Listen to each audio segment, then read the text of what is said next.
There are stories that refuse to stay buried.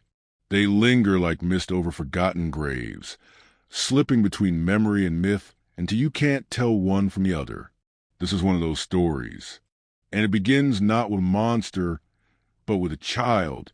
The year was 1867. The war was over, but the land still bled. In southern Missouri, the air smelled of gunpowder and sorrow. Empty chairs haunted dining tables. Fields lay untended, and men walked home with eyes hollowed by things they'd seen but would never speak aloud. Into this fractured world came a boy, 8 years old, with pale eyes that seemed old in his face, and a smile that stopped just short of warmth. His name was Timothy Caldwell, and before that summer ended, people would learn to fear the sound of his footsteps.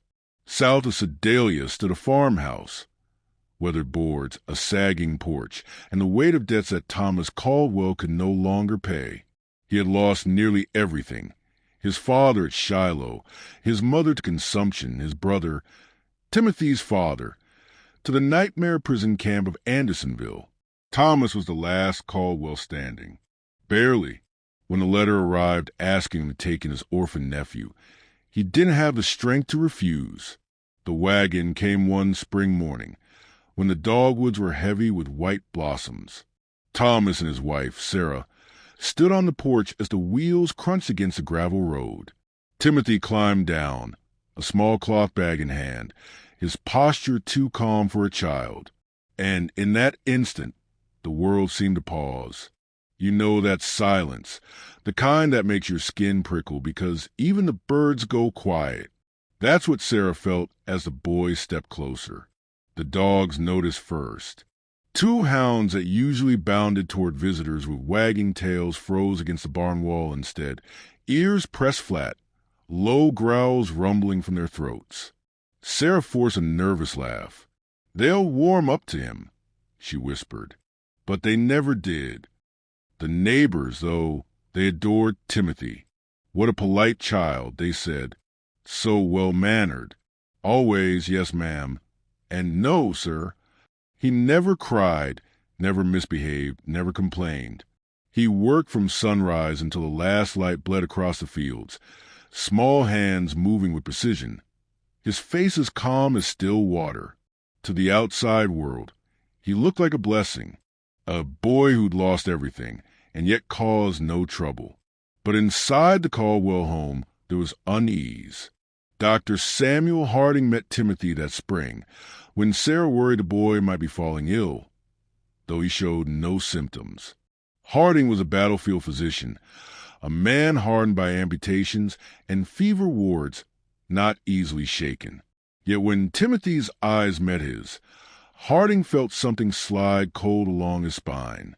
Later, in the journal they would find years afterward, Harding wrote, "The child looked at me not as a patient looks at a doctor, nor as a boy looks at a man. He studied me as I study my own specimens. Silent, detached, cataloging. At the time, no one thought much of it. Not yet. By August, the summer heat pressed down like a fever.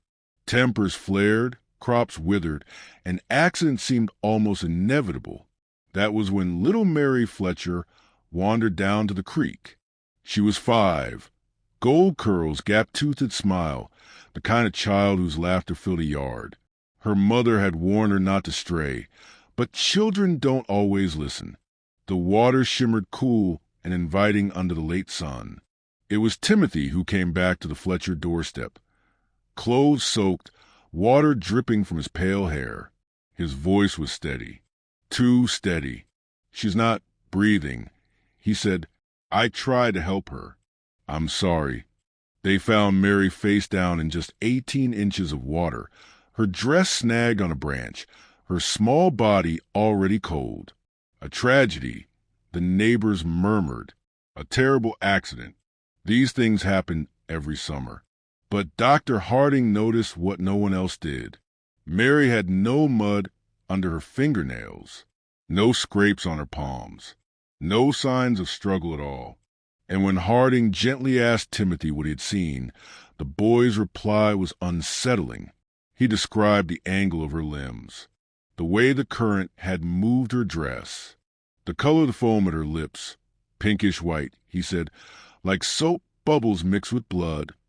Harding's pen scratched the details into his journal, though his hand trembled. What 8-year-old boy speaks like that about death?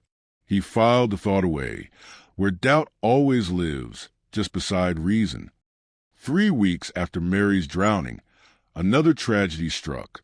Henrik Len, an old Norwegian immigrant who kept to himself, was found at the base of Devil's Bluff, his neck broken, his body surrounded by bees scattered like fallen petals. It was a farmer who discovered him at dawn, rushing breathless to the Caldwell farm for help. Timothy was the one who answered. "I know where the bluff is," he said quietly. "I can take you." And so he led them, steady and sure, along paths only hunters usually knew. When they arrived, Timothy was already explaining. The bees must have swarmed him. He panicked, lost his footing.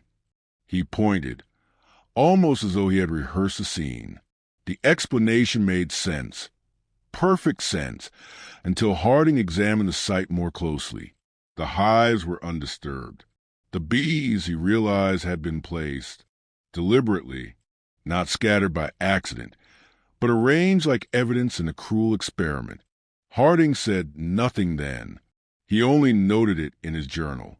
Deliberate staging? If so, premeditation beyond childish impulse.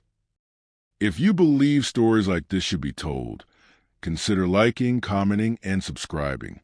By September, when the wheat turned gold and nights grew cool, Jacob Mills disappeared. 6 years old, brown hair, freckles, a boy who loved climbing trees and chasing frogs. One afternoon, he vanished near the woods behind his home. There one moment, gone the next, as if the earth had swallowed him. The whole community turned out to search. Men with lanterns, women calling his name until their throats were raw. Timothy searched too, tireless, navigating paths even hunters struggled to follow. His small frame slipping between brush, eyes scanning like a tracker. On the 4th day, he found Jacob, an abandoned well deep in the woods, covered with logs and brush, so carefully that most would walk past without noticing. Timothy led the men straight to it. "I heard something," he said, "like crying, very faint."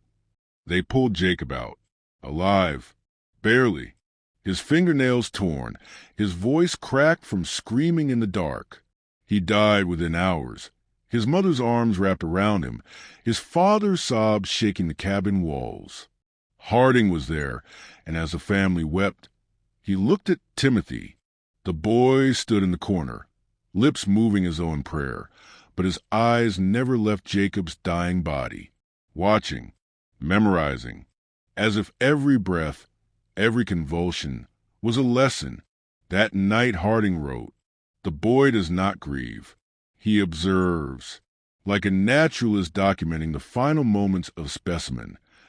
Soon, the livestock began to die. Chickens found with their necks cleanly snapped. Calves tangled in fence rails in ways no one could explain. A bull, healthy, strong, at the bottom of a ravine, its wounds too precise, too calculated to be an accident. And always, someone had seen Timothy nearby. Always, he had an explanation, delivered calmly, reasonably. But the dogs knew. They refused food he touched, refused to enter rooms he'd been in. And sometimes, families would wake at night to find Timothy standing in the doorway, perfectly still, watching them sleep. When confronted, his answer was simple. "I was checking if you needed anything. I heard a noise." Thomas and Sarah began locking their bedroom door. They never told anyone why. It was a cool October morning when Dr. Harding made his discovery. For weeks, he had been following Timothy at a distance, recording his patterns. He noticed the boy often slipping into the woods, always to the same rocky outcrop pocked with shallow caves, where, long ago, Cherokee families had once taken shelter from storms. Harding waited until Timothy returned to farm, then ventured inside. What he found would haunt him until his final breath. The cave was not the lair of a child. It was a workshop. Bones, carefully arranged by size and type. Crude knives sharpened to surgical precision. Hooks twisted from wire. Tools whose purpose Harding dared not imagine. And the walls covered in sketches. Dozens of them. Rabbits dissected in neat lines. Birds splayed open like diagrams from a medical text. Each drawing precise, annotated in Timothy's tidy handwriting. Subject remained conscious for approximately 10 minutes after removal of the eyes. Vocal response ceased after 73 seconds of sustained pressure. Heart rate accelerated when shown the instrument prior to application. Harding's stomach turned, but worse was yet to come. Pinned on the walls were drawings not of animals, but of people. Mary Fletcher, her small body exactly as they had found it by the creek.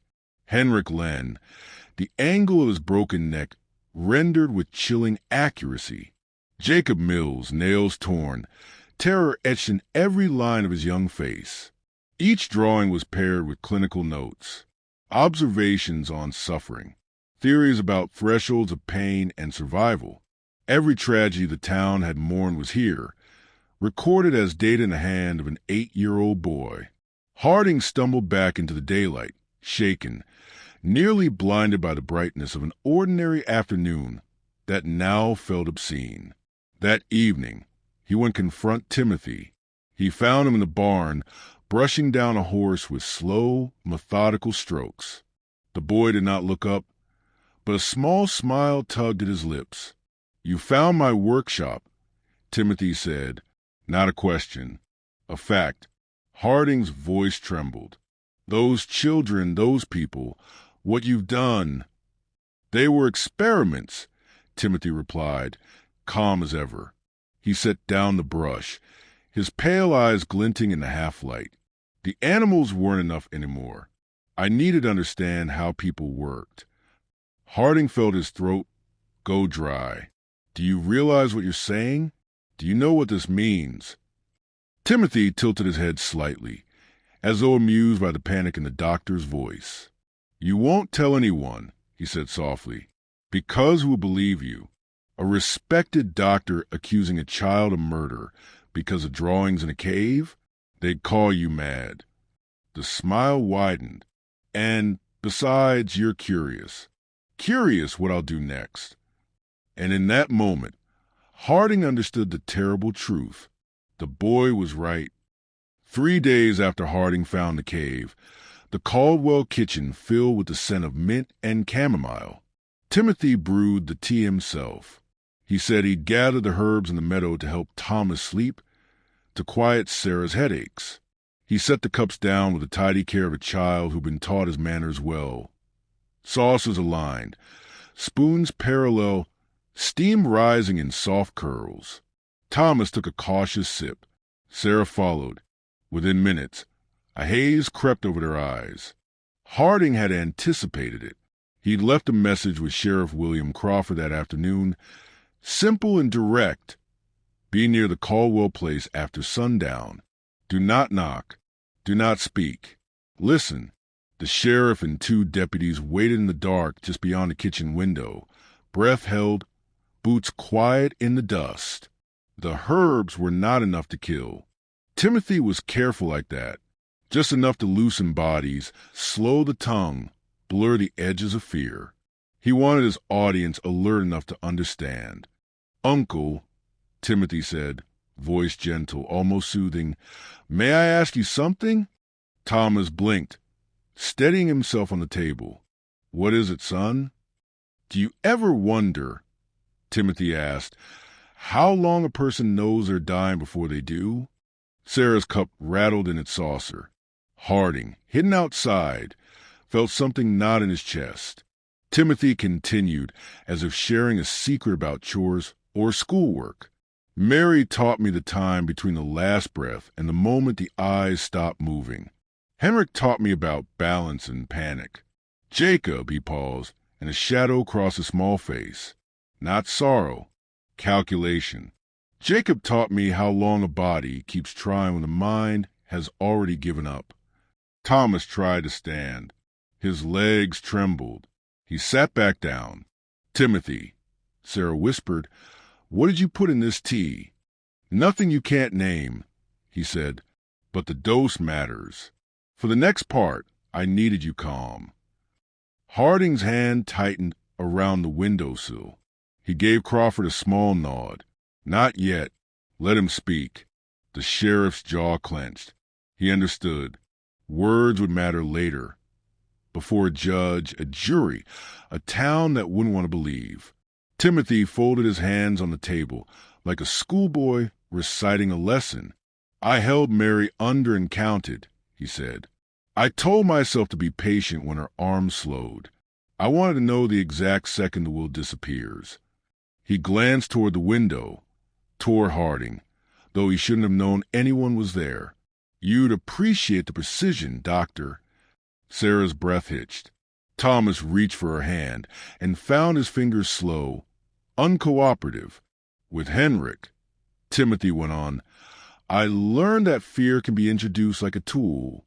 Bees do not need to sting to terrify. A bag, a hum, a careful path chosen for a man who already favors one leg. He will step where you prepared for him to step." He spoke without triumph, without heat. Just facts placed side by side. "And Jacob," the boy tilted his head, considering. "Jacob taught me how a voice breaks.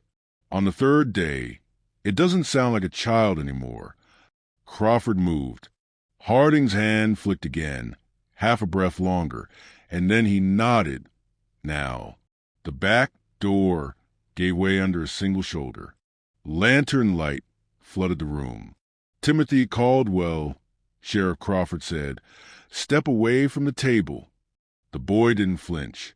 He reached into his pocket, small, practiced, and the room's air changed.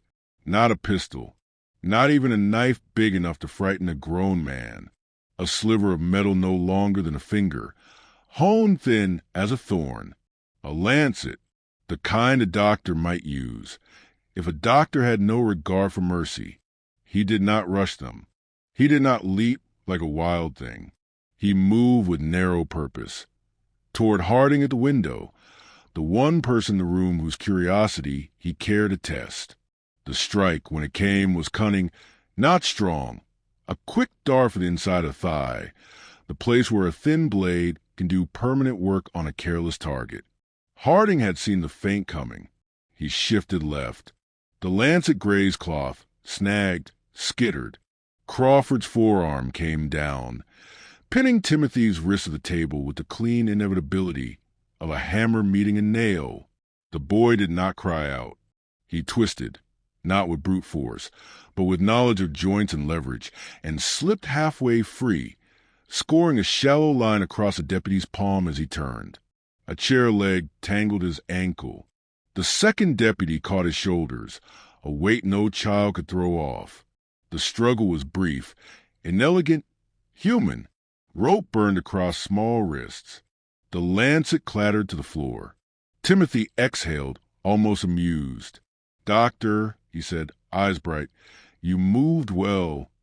Crawford searched the boy's pockets with care, laying items on the table one by one. Twine, a folded scrap of paper with cramped writing, a whitish powder wrapped in cloth, a brass button shaped and filed into a hook. No pistol, no heroics, just tools, chosen with the patience of someone who believed he would never be searched. "Sarah," Harding said, finally inside, kneeling beside her. "Stay with me. Thomas, can you hear?" He uncorked a small vial from his bag. The smell of vinegar and strong herbs cut through the air. "Smell this. Good. Again." He glanced at Crawford. "We're fortunate. It's a mild alkaloid. Enough to weaken, not enough to stop the heart." Timothy watched in silence, eyes moving the way a reader's eyes move across a page. As Harding worked, the boy smiled, not triumph, not defeat. Recognition. When Thomas's breath steadied and Sarah's fingers grew less numb, Crawford turned back to the child bound to the chair. "You'll answer for what you've done." Timothy lifted his chin. "I'll be studied," he said simply. "I'm too young to hang. And I am informative." Crawford's jaw tightened. Harding said nothing. In the lantern light, dust floated like pale ash. A few minutes later, from the open doorway, the hounds appeared. Those same dogs who had refused to come near him since the spring. They stood just beyond the threshold, noses low, muscles taut, and growled a warning that vibrated through the floorboards. Timothy's smile thinned. For the first time that night, he looked smaller, not afraid, not remorseful, only briefly aware that something on this earth recognized him perfectly and would not be fooled. "Take him," Crawford said. They led Timothy out without spectacle. No crowd, no shouting, just rope, quiet boots, and a child who walked under his own power, head candid as if he were already measuring the sound of steps made in the dirt. Harding stayed with Thomas and Sarah until their speech steadied and the fog lifted from their eyes. He made them drink water laced with a bitter tincture and listened to his voice, low and even, because sometimes a body needs a sound to follow back to itself. When he finally stepped into the night, the sheriff waited by the gate. "You heard enough?" Crawford asked. Harding nodded. His expression carried an exhaustion that had nothing to do with sleep. "Enough to be believed," he said, "and enough to be frightened by how much we still don't know." Crawford glanced toward the road where a small figure sat on a wagon bench between two deputies, hands bound, posture straight. "He's a boy," the sheriff said quietly, as if testing the word against the facts. Harding's answer was soft, and it did not comfort him. "He's a student." The wagon creaked forward. In the fields, cricket started up again, as if the night had decided it could breathe. From the porch, the dogs watched until the lantern light disappeared, then lay down, heads on their paws, eyes fixed on the road long after there was nothing left to see. The law did not allow the hanging of an 8-year-old. Even Sheriff Crawford, hardened by the wars, admitted it aloud with a kind of disgust. "Too young to execute," he said. "Too dangerous to release." So they sent Timothy to the Missouri State Hospital for the Insane in Fulton, a place where men broken by war mumbled through the halls, where women heard voices in the walls, where medicine was half science, half guesswork. Timothy arrived in chains, but adapted instantly. Within days, he was polite, cooperative, even helpful. He thanked nurses, folded his blanket neatly, asked permission before speaking. He smiled at the right times, frowned at the right times. Model patient. The report said, responsive to treatment, displays appropriate remorse. But Dr. Harding, who visited often, was not fooled. He had seen the stillness behind Timothy's eyes. He recognized study when he saw it. One of the senior physicians, Dr. Martha Fitzgerald, believed in new European techniques. Talk therapy, therapeutic writing, analysis of the unconscious. She encouraged Timothy to keep a journal. "A place to process feelings," she said, handing him the little book. The entries appeared innocent. Childlike words about missing home, about nightmares of the war, about a desire to be better. When nurses skimmed the pages, they nodded with relief. Progress, they thought. Healing. But Dr. Fitzgerald had also been trained in cryptography during her brief work with military ciphers.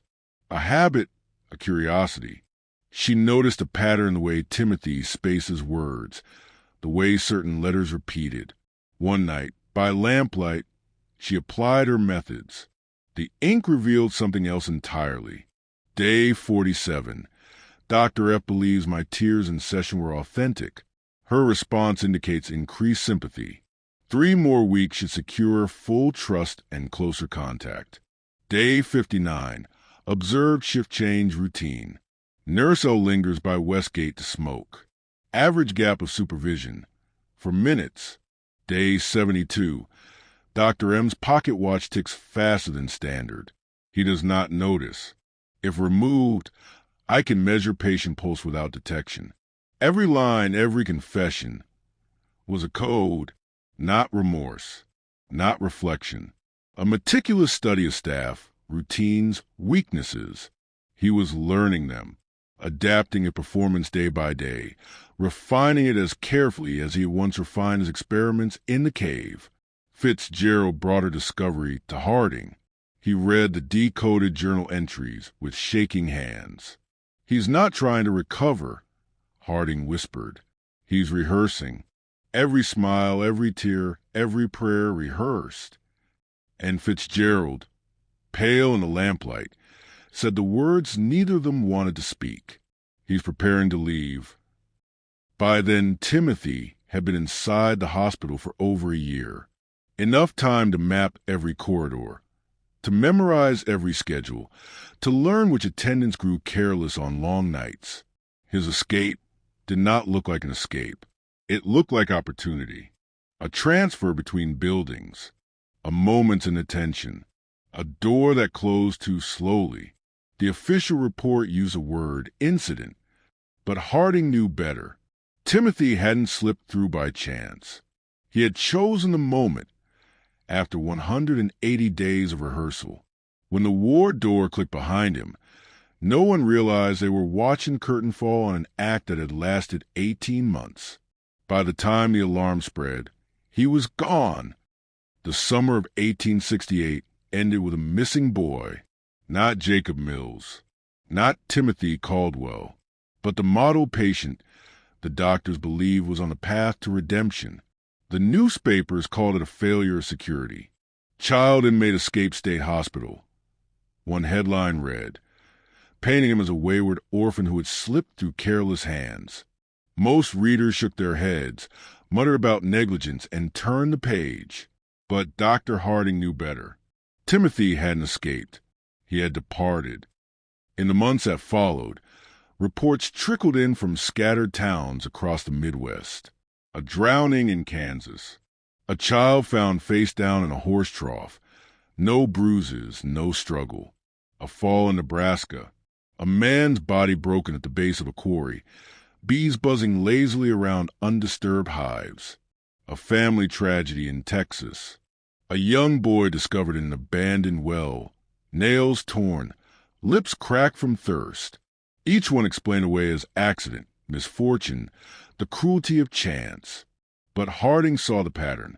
He began collecting clippings, sending letters to sheriffs and doctors in small towns.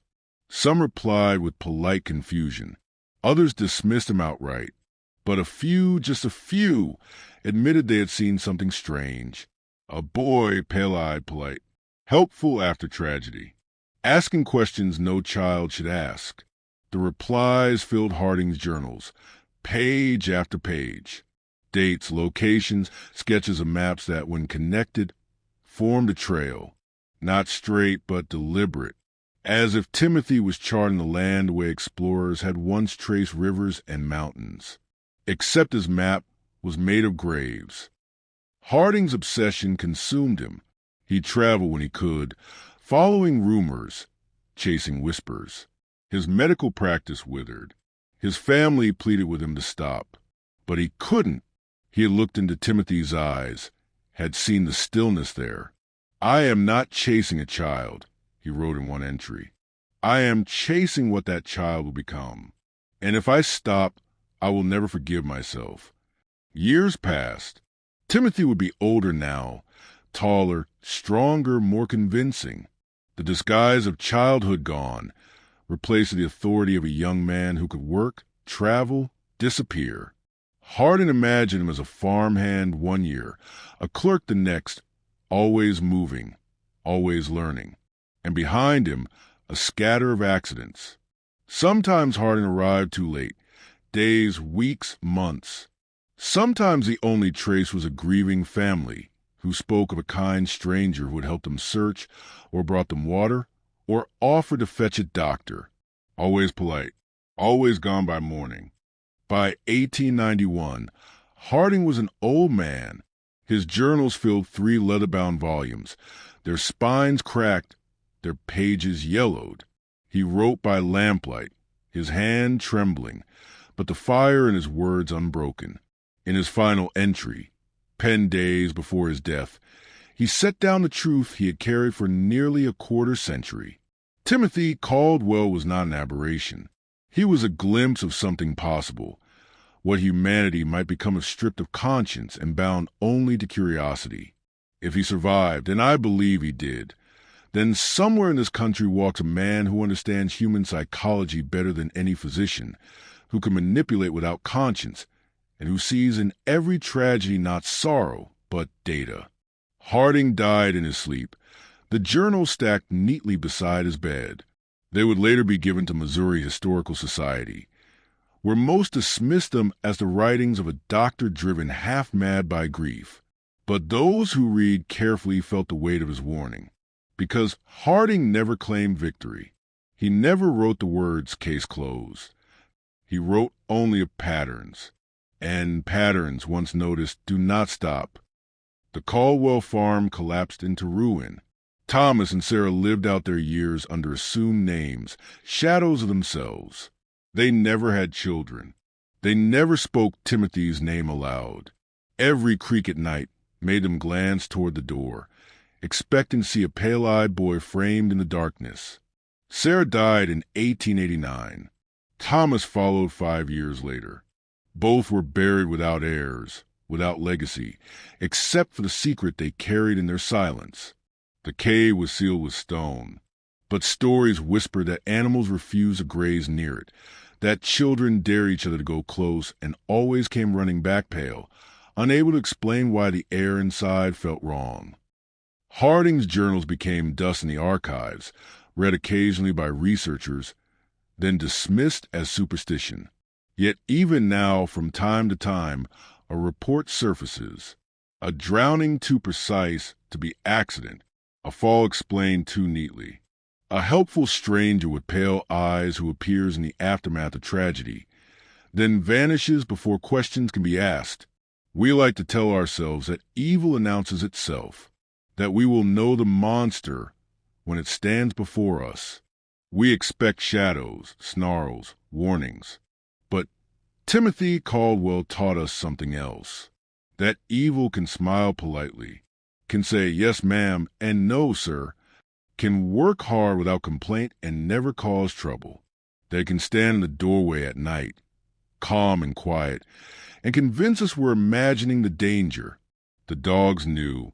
They knew from the first day, when they pressed themselves against the barn wall, ears flat, refusing to draw close. But we didn't listen to the dogs. We listened to ourselves. We told each other children cannot be monsters. We laughed at our instincts.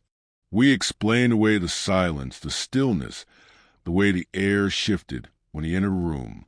And that is how he won, not with strength, not with weapons, not even with numbers, but with our refusal to believe what we felt in our bones. Timothy Caldwell was 8 years old when he first drowned a child, 8 years old when he learned that humans fight harder than animals to keep breathing, 8 years old when he discovered that death could be measured, documented, refined. If he survived, and Harding believed he did, then he had an entire lifetime to perfect his craft, a century and a half to adapt, to vanish, to reappear under new names, new faces, leaving behind nothing but a trail of accidents. Because cruelty is common, violence is banal. What made Timothy extraordinary was patience, the patience to hide in plain sight, the discipline to watch without being seen, the precision to reinvent himself decade after decade, while the rest of us insisted that monsters always look like monsters. The official record ends in March of 1868 with the words, "Escaped during transfer." There is no record of his death. Perhaps there never was. And maybe, just maybe, the most terrifying possibility is not that Timothy survived. It is that Timothy was never unique at all, that he was only the first one we noticed, the first specimen who showed us what a human without conscience could look like, and that others like him walk among us now, hidden behind polite smiles, waiting in plain sight, studying us the way we study insects under glass. The journals remain, the patterns continue, and the case, though forgotten by courts and sheriffs and historians, is never truly closed. Because somewhere out there, perhaps closer than we think, someone is still counting, still measuring, still refining. And if we look back too late, we may remember the words whispered on the porches of Sedalia, long after Timothy Caldwell had vanished into the wide American night. The dogs knew, they always knew,